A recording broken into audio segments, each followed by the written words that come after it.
The morning started like any other in the great halls of Council Station Alpha. Thousands of beings from dozens of different worlds moved through the curved corridors, their voices mixing into a constant hum of galactic politics. The station hung in space like a massive silver wheel, its windows showing the stars that humanity had dreamed of reaching for centuries. Ambassador Jake Morrison walked quietly through these halls, carrying a simple data pad in his hands. He had made this walk hundreds of times over the past 3 years, but today felt different. Today would be his last day as humanity's voice in the Galactic Council. The other ambassadors barely noticed him as he passed. To them, Jake was just another human, one of the newer species that had joined the Council only 30 years ago. The tall, blue-skinned Vorthans looked down at him with their crystal eyes, thinking their thoughts were too complex for human minds to understand. The warrior-like Kresh ignored him completely, their scaled faces focused on military matters. The merchant Wellens saw him only as someone who might buy their goods. Jake had grown used to being overlooked. Humans were seen as the farmers and builders of the galaxy, useful for growing food and making simple machines, but not important enough to worry about. The Council's real decisions were made by the older, more advanced species. Humans just followed along and did what they were told. Captain Lisa Baker waited for Jake outside the Council chambers. She stood straight and tall in her blue uniform, her brown hair pulled back in a neat style. Lisa had spent 2 years as the human military representative, watching the other species plan battles and make war strategies. They had asked for her opinion exactly 3 times in all that time. "Are you ready for this?" Lisa asked Jake as he approached. Jake nodded and held up the data pad. "It's all here. Simple and clean, just like everything else we do." Dr. Sam Phillips joined them at the entrance to the chambers. Sam had been the human representative on the Council's science board for 4 years. He was a quiet man with gray hair and tired eyes. The other scientists on the board treated his research like simple children's work, never understanding that his practical solutions actually made their complex theories work in the real world. "The files are all encrypted and ready to transfer," Sam said quietly. 20 years of research all locked away where they can't reach it. The 3 humans walked into the Council chambers together. The great room was filled with representatives from 47 different species, all talking and arguing about trade routes and territory disputes. At the center of the room, Council Speaker Zethkar stood behind his crystal podium. The Vorthan leader was 12 feet tall, his body made of what looked like living blue crystal. When he spoke, his voice echoed through the chamber like music. Jake waited for a pause in the discussions, then stepped forward. The chamber didn't grow quiet. Most of the representatives kept talking among themselves. Only a few even looked in his direction. "Council Speaker," Jake said in his calm, steady voice, "I have a formal document to present to the Council." Zethkar looked down at the human with something that might have been curiosity. "Proceed, Ambassador Morrison." Jake held up the data pad and activated the main display screen. The document appeared for all to see, but most of the representatives were still having their own conversations. "Effective immediately," Jake read. "The human colonial government formally withdraws from the Galactic Council. All human representatives will return to human space within 7 standard days. All research agreements, trade partnerships, and military cooperation treaties are hereby terminated." The chamber fell silent. Not because the other species were shocked or upset, but because they were confused. Why would humans leave the Council? They had a good deal: protection from the Kresh military, access to Wellan trade routes, and the chance to learn from Nexari science. What more could they want? Zethkar's crystal features shifted in what might have been a frown. "Ambassador Morrison, surely this is a negotiation tactic. What does humanity wish to discuss?" Jake shook his head. "This is not a negotiation, Speaker. This is a formal notice. Humanity is leaving the Council." "But why?" asked Ambassador Veltar of the Nexari Collective. The scholarly species were known for their love of learning, but they had never shown much interest in human knowledge. "Have we offended your people in some way?" "No offense has been given," Jake replied.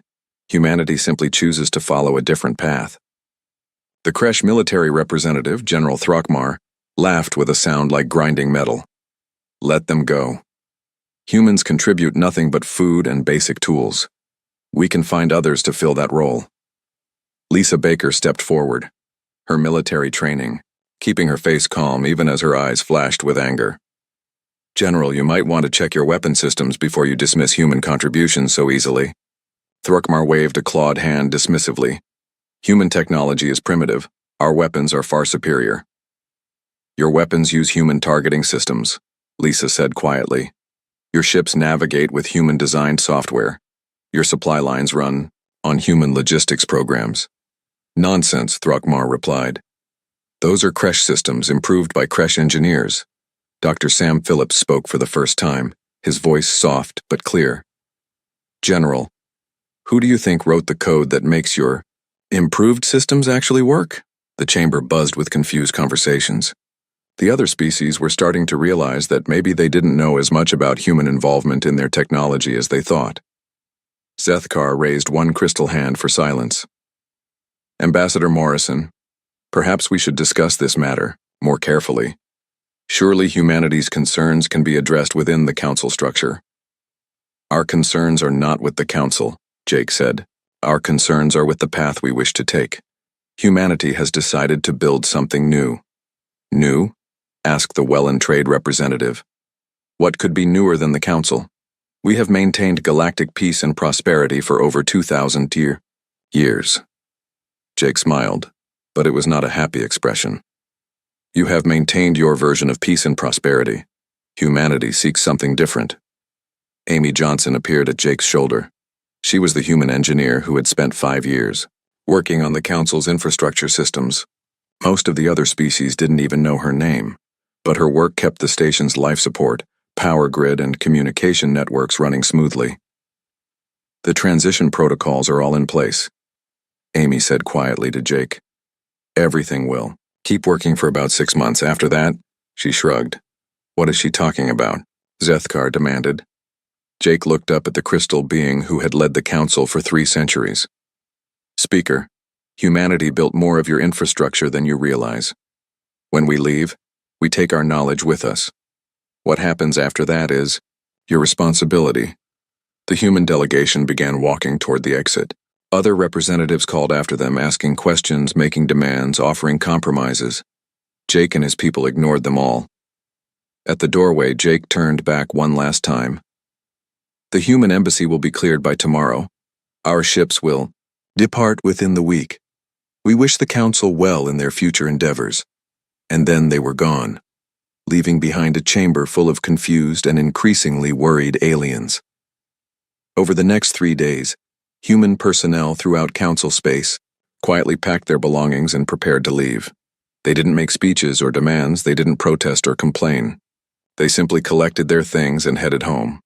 Dr. Phillips encrypted all his research files and wiped the council computers clean of 20 years of human scientific work.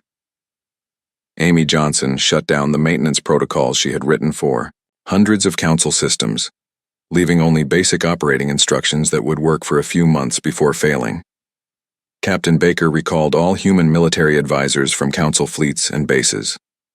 The weapons systems they had designed, the tactics they had developed, and the logistics networks they had built would continue working for now. But without human maintenance and updates, problems would start soon. The other species watched the humans go with a mixture of confusion and relief. The Vorthans were glad to be rid of what they saw as primitive thinking.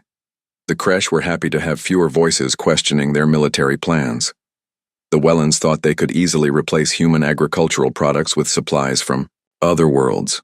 None of them understood what they were about to lose. As the last human ship left Council Station Alpha, Jake Morrison stood on the bridge looking back at the massive station that had been humanity's home in galactic politics for 3 decades. Lisa Baker stood beside him, watching the stars ahead. "Do you think they'll figure it out?" Lisa asked. Jake smiled, and this time it was genuine. "Eventually, but by then we'll be long gone." The human fleet turned toward the outer rim of the galaxy, toward new worlds and new possibilities. Behind them, the Galactic Council continued its meetings, unaware that the foundation of their civilization had just quietly walked away. 3 months had passed since the humans left Council Station Alpha. General Throckmar of the Kresh Empire stood in his command center, staring at reports that made no sense.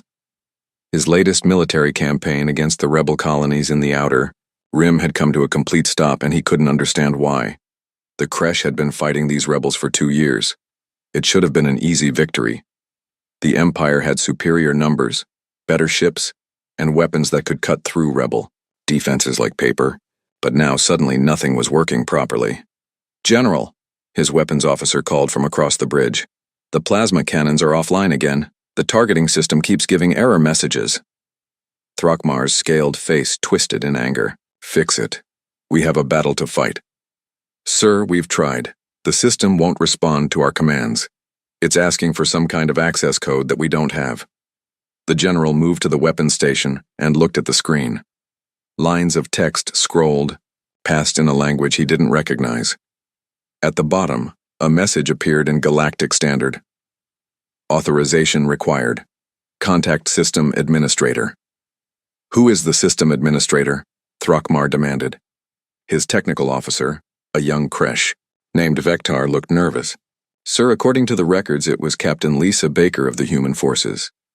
The bridge fell silent. Lisa Baker had left with the other humans 3 months ago. She was probably halfway across the galaxy by now. "Get me our best computer specialists," Throckmar ordered. "Break these codes. How hard can it be?" But 3 days later, the specialists had made no progress. The human-written software was locked behind layers of encryption that their best minds couldn't crack. Worse, other systems were starting to fail too. Navigation computers were giving wrong directions. Supply management programs were ordering the wrong materials. Even the coffee makers in the mess hall had stopped working. Meanwhile, on the agricultural world of Nexus Prime, Dr. Zaleth was having his own problems. The Nexari scientist had been in charge of food production for the entire Nexari collective, and his crops were dying. It had started small, a few fields showing lower yields than expected. Some problems with the automated irrigation systems. Dr. Zaleth had assumed it was just normal variation, the kind of thing that happened in farming. But then the problems got worse. Much worse. The sophisticated farming machines that had been producing record harvests for the past 5 years were breaking down one by one. The soil treatment systems were mixing the wrong chemicals. The weather control satellites were giving incorrect readings. Entire crops were withering in the fields. Dr. Zaleth stood in his ruined farmland trying to understand what had gone wrong. These systems had been working perfectly just a few months ago. The human agricultural advisor, Dr. Karen White, had helped design them during her time with the collective. But Karen was gone now, back to human space with the rest of her people. "Sir," his assistant approached carefully, "the automated seeders are requesting maintenance codes that we don't have." "What kind of maintenance codes?" "Human ones, sir. The systems were built using human agricultural software. Without the proper access, we can't make any changes or repairs." Dr. Zaleth felt a cold fear in his stomach. The Nexari collective fed billions of beings across dozens of worlds. If their food production failed, entire populations would starve. "Contact the human embassy," he ordered. "Sir, there is no human embassy anymore. They closed it when they left the council. Then contact their homeworlds directly. Offer them whatever they want for help with these systems." His assistant looked uncomfortable. "Sir, we tried that 2 weeks ago. They said they were too busy with their own expansion to provide technical support to non-alliance worlds." Back on Council Station Alpha, Speaker Zethkar was discovering that the problems weren't limited to military weapons and farming equipment. The station itself was starting to show signs of trouble. The first sign had been small things. Elevators taking longer to respond, air recycling systems running less efficiently, communication networks having occasional delays. Zethkar had assumed these were normal maintenance issues, but Amy Johnson, the human engineer who had maintained the station's infrastructure, was gone. And apparently, she had taken more knowledge with her than anyone had realized. "Speaker," his chief of staff approached, with a worried expression. "The power grid is showing instabilities. The backup systems are having trouble compensating." "Call the maintenance department," Zethkar replied. "Sir, they say they need the original system specifications to fix the problem. All the documentation they have is incomplete. Then get the complete documentation. It was all encrypted and removed by the human engineering team before they left. We've tried to contact them, but they're not responding to our messages." Zethkar felt a chill run through his crystal body. The station housed over 2 million beings from dozens of different species. If the power systems failed completely, the results would be catastrophic. The Wellen Consortium was having their own crisis. Trade routes that had run smoothly for decades were experiencing massive delays and failures. Cargo ships were getting lost in hyperspace. Automated trading systems were making deals that lost money instead of earning it. Supply chains were breaking down across the galaxy. Consul Brekvan of the Wellen stood in his office, surrounded by reports of financial disaster. In just 3 months, the consortium had lost more money than they had in the previous 10 years. Combined, how is this possible? He demanded of his trade advisors. These routes have been profitable for centuries. Sir, his chief analyst explained, it appears that much of our logistics software was designed by human programmers. When they left, they took the maintenance codes with them. The systems are slowly breaking down. Surely we can fix simple computer programs, Brekvan said. It's not that simple, sir. The human software integrated with our existing systems in ways we didn't fully understand. They made everything work together smoothly, but now that the connections are failing, we can't figure out how to repair them. The analyst showed him a screen full of code. Look at this routing algorithm. It's written in a mix of human programming, languages, and Wellen commercial code. Our programmers can understand the Wellen parts, but the human sections are completely alien to us. Dr. Sam Phillips would have understood that code easily. But Sam was now director of colonial research on the human world of New Terra, working on projects that the Council would never see. The medical crisis hit the hardest of all. Across Council space, hospitals and medical centers were running out of essential medicines. Dr. Rachel Stone's biosynthesis techniques had been producing 60% of the galaxy's pharmaceutical supplies from her research facility on Council Station Alpha. But Rachel was gone, and her laboratory was locked behind security codes that no one could break. Dr. Helran, the chief medical officer for the Nixari Collective, stood in his empty pharmacy, staring at shelves that should have been full of life-saving drugs. His patients were suffering, and he had no way to help them. Doctor, his nurse approached hesitantly. The cancer treatment medications are completely gone. The heart medicine supplies will last maybe another week. What about the emergency reserves? Gone too, sir. Dr. Stone's synthesis equipment produced most of our stockpiles. Without her processes, we can't make any more. Contact every pharmaceutical company in Council space. Buy whatever they have. Sir, they're all having the same problem.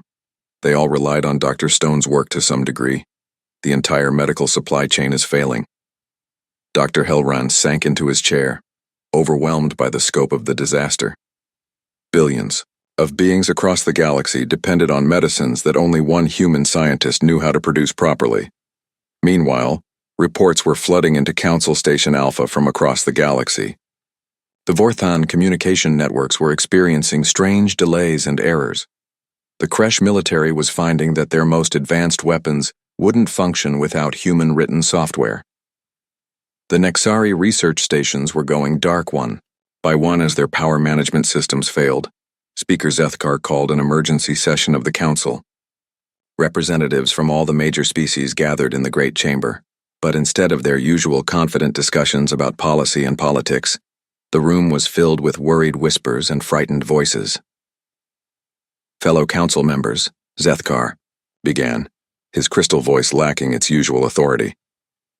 We are facing an unprecedented crisis. It appears that human involvement in our infrastructure was far more extensive than we realized. General Throckmar stood up angrily. This is sabotage. The humans have deliberately damaged our systems. No, said Dr. Zalith quietly. They haven't damaged anything. They simply took their knowledge with them when they left. The systems are failing because we don't know how to maintain what they built for us. The chamber erupted in arguments and accusations. Some blamed the humans for being secretive. Others blamed themselves for not paying attention to what the humans were actually doing. But blame wouldn't fix their problems. What do we do now? Asked Consul Brekvan. We contact the humans, Zethkar replied. We ask them to return and help us fix these systems. And if they refuse? 6 months after the humans left, the galaxy was falling apart. General Throckmar stood on the bridge of his flagship, watching his once mighty fleet retreat from what should have been an easy battle. The rebel colonies had fought back with weapons that barely worked, ships held together with spare parts and tactics that any military academy would have laughed at. But the Kresh Empire, rulers of 1,000 worlds, had been forced to run away. "Sir," his communications officer reported, "the third battle group is requesting permission to withdraw. Their main guns are completely offline. Thrakmar wanted to order his ships to fight with whatever weapons they still had, but he had learned bitter lessons over the past months. Without the human-designed targeting systems, his plasma cannons couldn't hit anything smaller than a space station. Without the human navigation software, his ships had trouble finding their targets at all. Grant permission," he said through gritted teeth. "All ships return to base." The rebels cheered as the massive Kresh battleships turned and fled. It was the first time in 500 years that the Empire had lost a major battle. But Thrakmar knew it wouldn't be the last. His weapons officer approached nervously. "General, we've received another message from the rebel leader. They're offering to sell us replacement parts for our targeting systems." "Sell us parts? Those primitive rebels?" "Sir, it appears they've been buying surplus human technology from the colonial markets. Their weapons are now more advanced than ours." Thrakmar felt something he had never experienced before in his long military career. Fear. The Empire's enemies were growing stronger while his own forces became weaker every day. On the other side of the galaxy, the Wellen Consortium was facing complete economic collapse. Consul Breck Von sat in his empty office, staring at financial reports that showed losses beyond anything in recorded history. The great trading empire that had built wealth from 1,000 worlds was bankrupt. "How much do we have left?" he asked his chief accountant. "Sir, if we sell everything we own and shut down all operations, we might have enough credits to pay our debts. Maybe. What about the emergency funds?" "Gone, sir. We spent them trying to hire programmers to fix our logistics systems. None of them succeeded." Breck Von looked out his window at the Wellen homeworld below. Once, cargo ships had filled the sky like clouds, carrying goods to every corner of the galaxy. Now the skies were empty. The great spaceports stood silent. Millions of Wellen workers had lost their jobs. "Sir," his assistant entered quietly, "there's a representative from the Human Colonial Alliance here to see you." Breck Von's heart jumped with hope. "Send them in immediately." A young human woman entered, wearing a simple blue uniform with no fancy decorations. She looked around the expensive office with curious eyes, as if she had never seen such wealth before. "I'm Jennifer Clark from the Colonial Trade Division," she said. "I understand you're having some business difficulties." "Difficulties?" Breck Von almost laughed. "Young lady, my entire civilization is collapsing. Our trade networks have failed completely. We need your help to repair them." Jennifer nodded sympathetically. "Yes, we've heard about your problems. The Colonial Alliance might be willing to provide some assistance." "Anything," Breck Von said quickly. "We'll pay whatever you ask."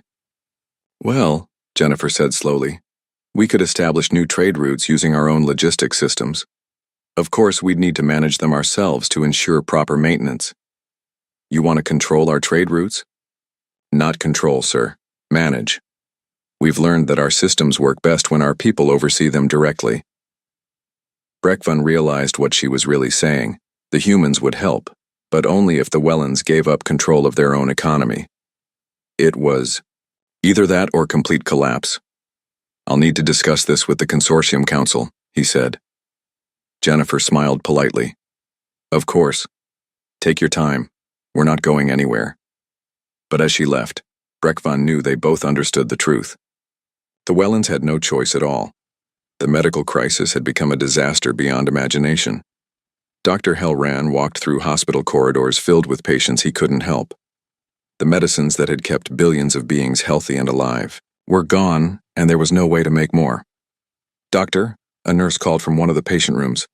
"We're losing another one." Dr. Hellran entered the room to find a young Nexari child dying from a disease that should have been easily treatable. The medicine existed, the knowledge existed, but the production facilities that made it were all locked behind human encryption codes. "Have we heard anything from the human colonies?" he asked. "Yes, sir. They sent a medical team to the border worlds last week."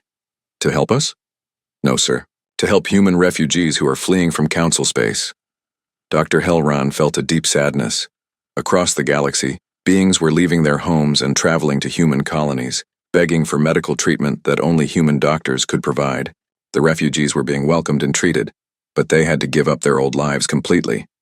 The humans weren't being cruel. They were simply too busy building their new civilization to spare resources for their former colleagues. On Council. Station Alpha, Speaker Zethkar was facing the worst crisis in the Council's 2,000-year history. The great station that had been the center of galactic government was slowly dying. The power grid was failing in sections. Entire decks had been sealed off when the life support systems stopped working. The communication networks that connected the Council to thousands of worlds were becoming unreliable. Some days, entire sectors of the galaxy went silent.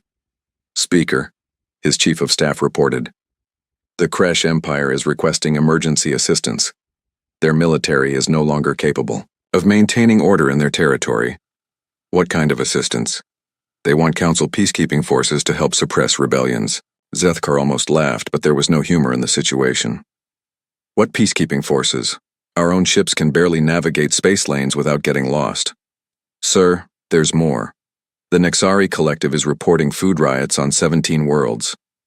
The Wellen Consortium has filed for bankruptcy protection. 3 minor species have announced they're leaving the Council to join the Human Colonial Alliance. The speaker looked around the Council chamber, which was now only half full. Many representatives had stopped coming to meetings because their ships couldn't make the journey reliably. Others had returned to their home worlds to deal with local crises.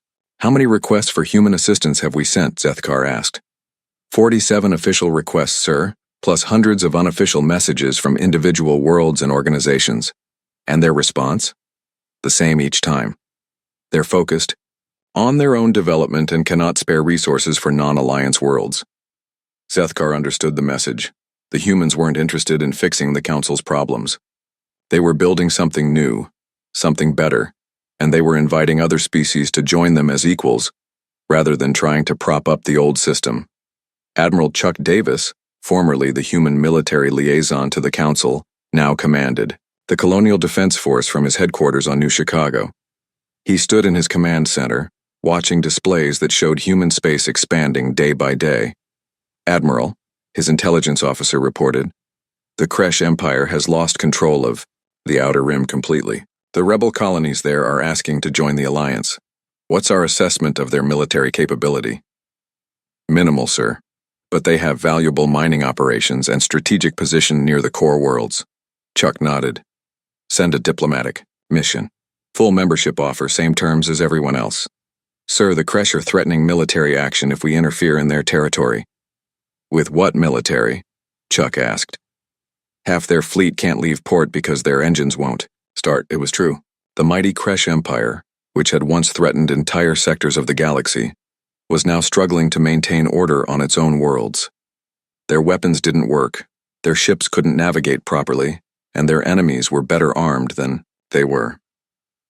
President Kate Morgan received daily reports about the spreading chaos in Council space. Governments were falling, economies were collapsing, and billions of beings were suffering. But she also received other reports that showed the positive side of the crisis. Human colonies were thriving. New worlds were being settled every month. Scientific research was advancing faster than ever before. The Colonial Alliance was growing as more species chose to abandon their failing governments and join the humans in building something new. Madam President, her aide entered with the latest batch of requests for assistance. The Council has sent another formal plea. They're offering to dissolve completely and hand over all authority to the Alliance. Kate read the message carefully. It was signed by Speaker Zethkar himself, and it offered humanity everything the Council had once denied them. Complete authority over galactic government, access to all resources and territory, and the surrender of every Council world. What's our response? Her aide asked. Kate looked out the window of her office at the bustling city of New Terra. Human. Children played in parks designed with the best of human engineering. Scientists worked in laboratories that pushed the boundaries of knowledge. Farmers grew crops using techniques that fed billions efficiently and sustainably. 1 year after the humans left, Speaker Zethkar stood alone in the Council chamber. The great hall that had once been filled with representatives from dozens of worlds now echoed with emptiness. Only 7 species still attended meetings, and they came more to share their problems than to govern anything. The crystal being's light had dimmed over the past months. The station's failing power systems couldn't provide enough energy to keep him healthy, and there were no human engineers left to fix the problems. He was dying slowly, just like the civilization he had led for so long. "Speaker," his aide approached carefully. "We've received another response from the Human Colonial Alliance." Zethkar straightened, hope flickering in his crystal matrix, and they regret that they cannot provide the technical assistance we requested. They suggest we contact local repair services for our infrastructure needs. The speaker would have laughed if he could. Local repair services. As if any species in council space still had the knowledge to fix human-designed systems. It was like suggesting they contact their ancestors to repair broken history. "What about our offer of full partnership?" Zethkar asked. "Declined, sir. Ambassador Morrison said the Alliance is focused on building new relationships, not repairing old ones." Jake Morrison was now the Human External Affairs Coordinator, based on the thriving world of New Austin. His office received dozens of messages every day from council worlds begging for help, offering everything from rare minerals to complete political submission. He read them all carefully, then filed them away. The humans had moved beyond revenge or anger. They simply had better things to do. Dr. Sam Phillips walked through his new research facility on New Geneva, marveling at what human scientists could accomplish when they weren't held back by bureaucratic rules and theoretical limitations. His team had made more breakthroughs in the past year than he had managed in 20 years with the council. "Director," his assistant called from across the laboratory, "we've got another group of Nexari scientists at the gate. They want to defect to the Alliance." Sam nodded. It happened almost daily now. Scientists, engineers, doctors, and others skilled beings from across the galaxy were abandoning their homeworlds to join the human colonies. They brought valuable knowledge and fresh perspectives, but they also brought stories of the continuing collapse. "The usual process," Sam said. "Full background check, integration training, and assignment based on their skills. No special treatment, but no discrimination either." The Colonial Alliance had a simple policy for refugees from council space. Anyone who wanted to join was welcome, but they had to leave their old loyalties behind completely. No special privileges for former nobility, no separate communities for different species. Everyone started as equals in the new society. Captain Lisa Baker, now Admiral Baker of the Colonial Fleet, stood on the bridge of the HSS Independence, humanity's newest battleship. The ship was a masterpiece of engineering, built entirely with human technology and crewed by humans and allied species working together as equals. "Admiral," her communications officer reported, "we're receiving a distress call from the Kresh border. It appears to be a refugee convoy under attack." "Kresh military?" "No, ma'am. Pirates. The convoy is mostly civilian ships carrying families fleeing the Empire." Lisa considered her options. The Kresh Empire had been hostile to humanity for decades, treating them as inferior beings barely worth notice. But these weren't soldiers or politicians.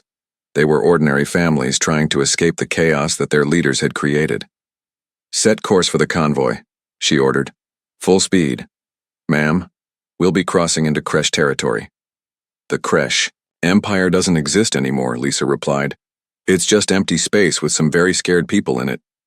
The Independence and her escort ships arrived to find a dozen pirate vessels attacking a convoy of refugee ships.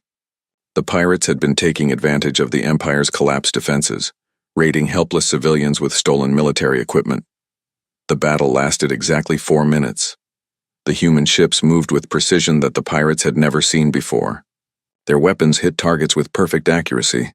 Their shields deflected attacks that should have caused serious damage. Most importantly, their crews worked together like parts of a single machine. When it was over, the pirate fleet was either destroyed or fleeing, and the refugee convoy was safe. "This is Admiral Baker of the Colonial Fleet," Lisa announced on an open channel. "Any ship carrying civilian refugees is under our protection.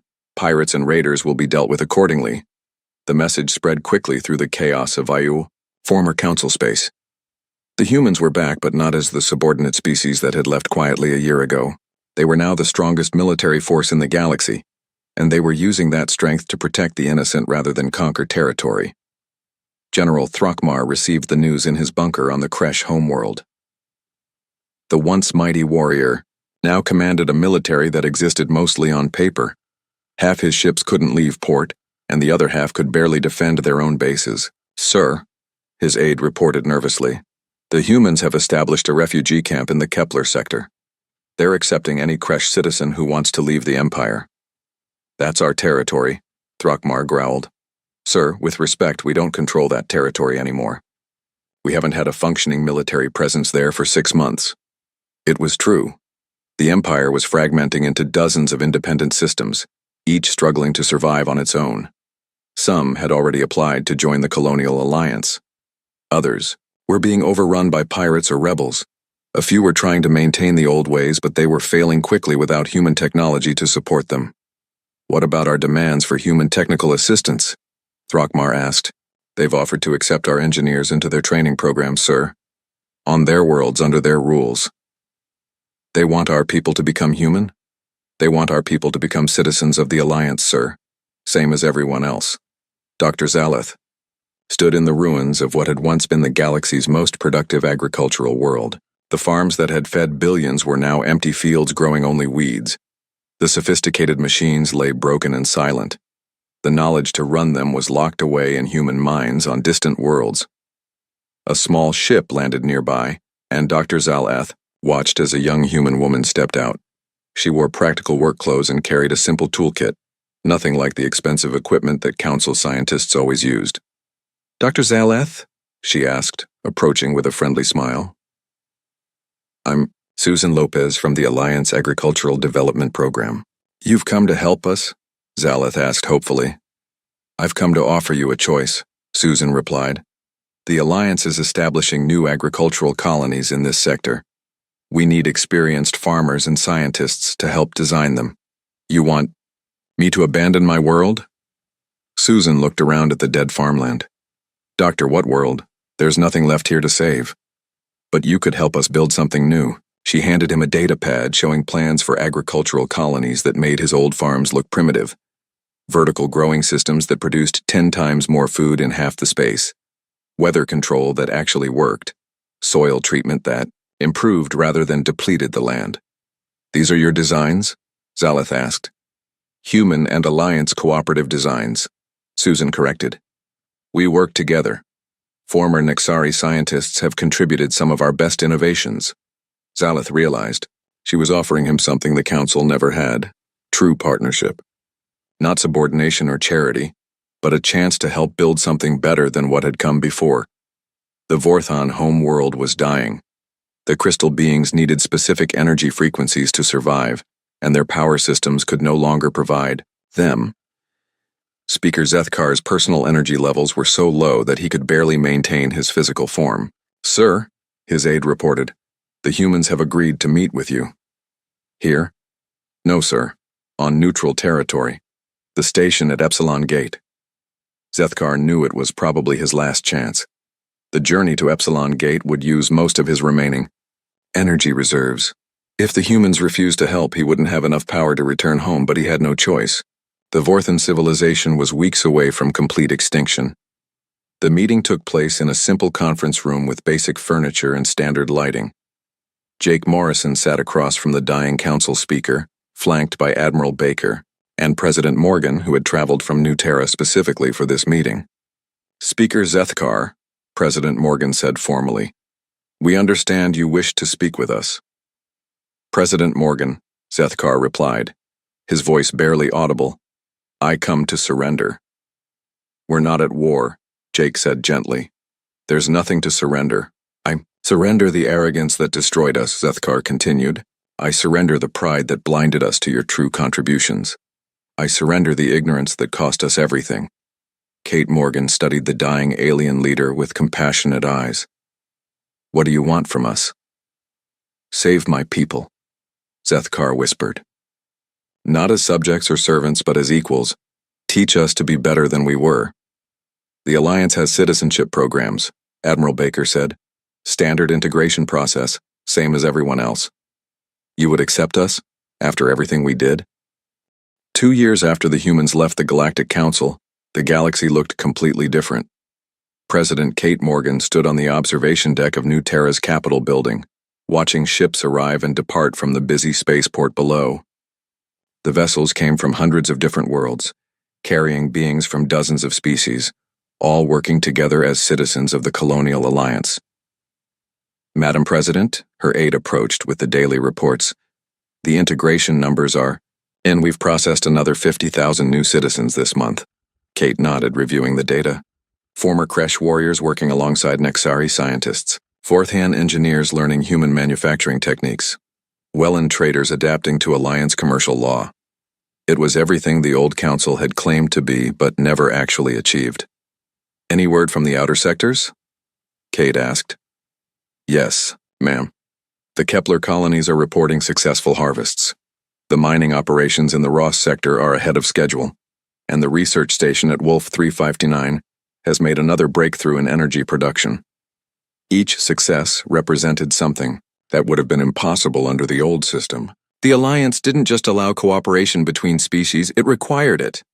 Every colony, every research project, every military unit was deliberately mixed, forcing different species to work together as equals.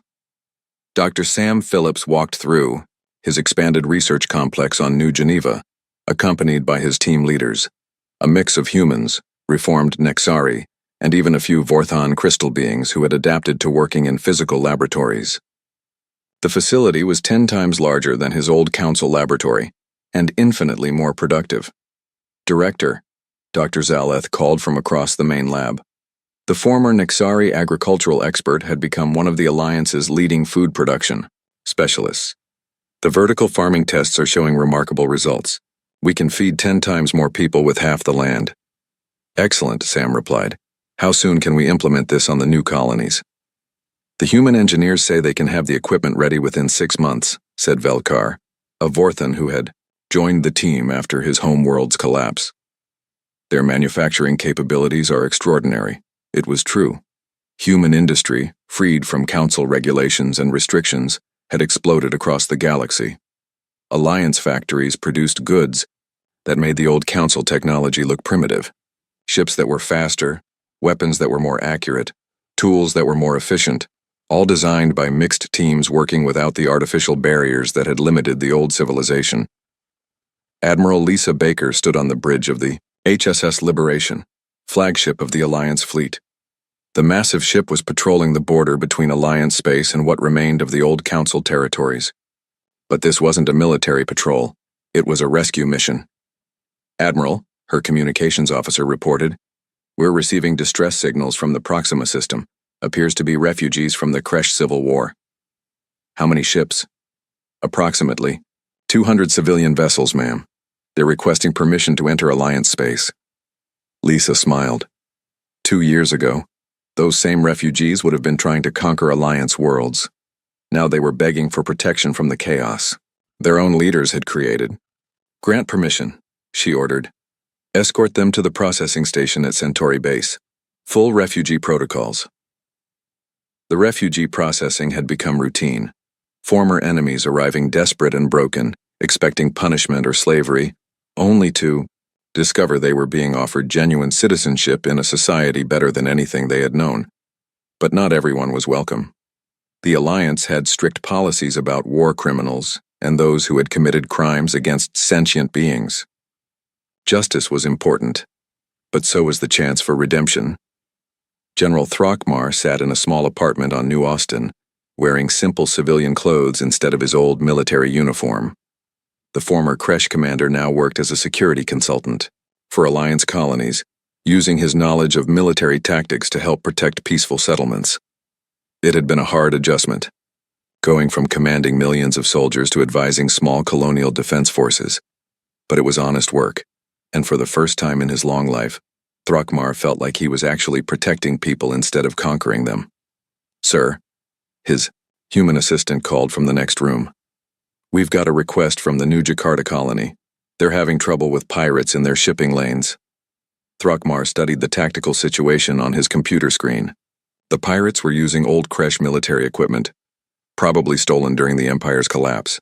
He knew exactly how to stop them, and more importantly, how to do it without unnecessary killing. "Schedule a meeting with their defense committee," he said. "We can solve this problem in 2 weeks." His assistant nodded. She was a young human woman who treated him as a colleague, not as a former enemy or a superior officer. It was part of the Alliance way. Everyone was judged by their current contributions, not their past mistakes. Speaker Zethkar had survived the transition, though barely. His crystal form now glowed with artificial energy provided by Alliance technology, and he worked as a diplomatic advisor helping other species adapt to Alliance society. "Speaker," his aide said, "the Council archives have finally been transferred to the Alliance historical database." Zethkar looked at the data showing the complete records of 2,000 years of galactic government. All of it was now just history, preserved for study but no longer relevant to how the galaxy actually worked. "Have the researchers found anything useful?" he asked. "They're particularly interested in the early records, before the Council became focused on maintaining control, rather than encouraging progress." It was a painful truth.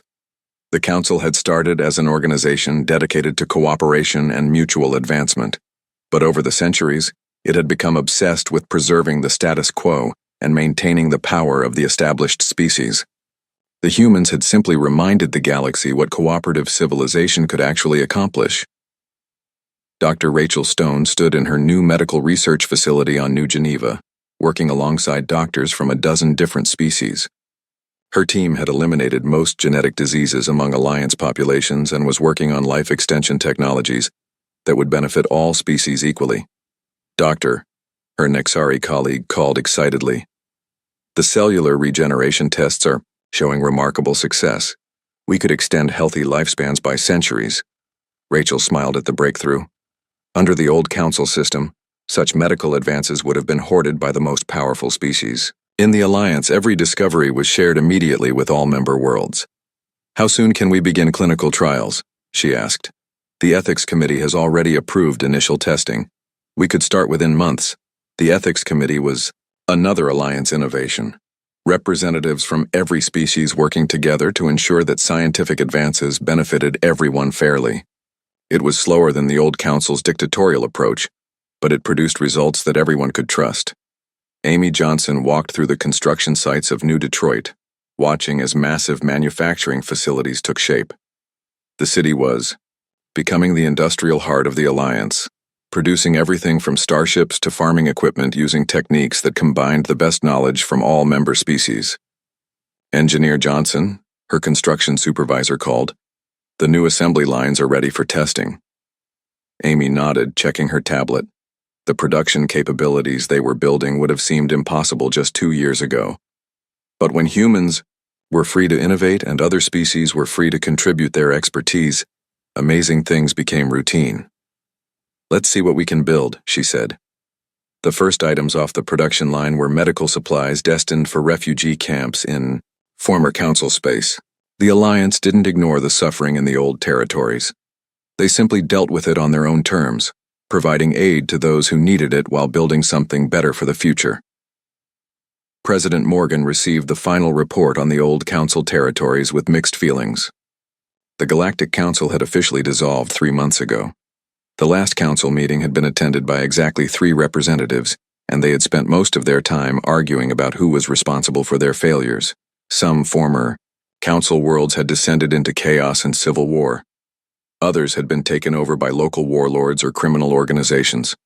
A few were struggling to maintain some semblance of civilization with whatever technology still worked, but many had chosen a different path. Over 60 former Council species had applied for Alliance membership, and more applications arrived every week. Each one went through the same process: integration training, cultural adaptation, and gradual acceptance as equal citizens. Final numbers, Madam President, her aide reported.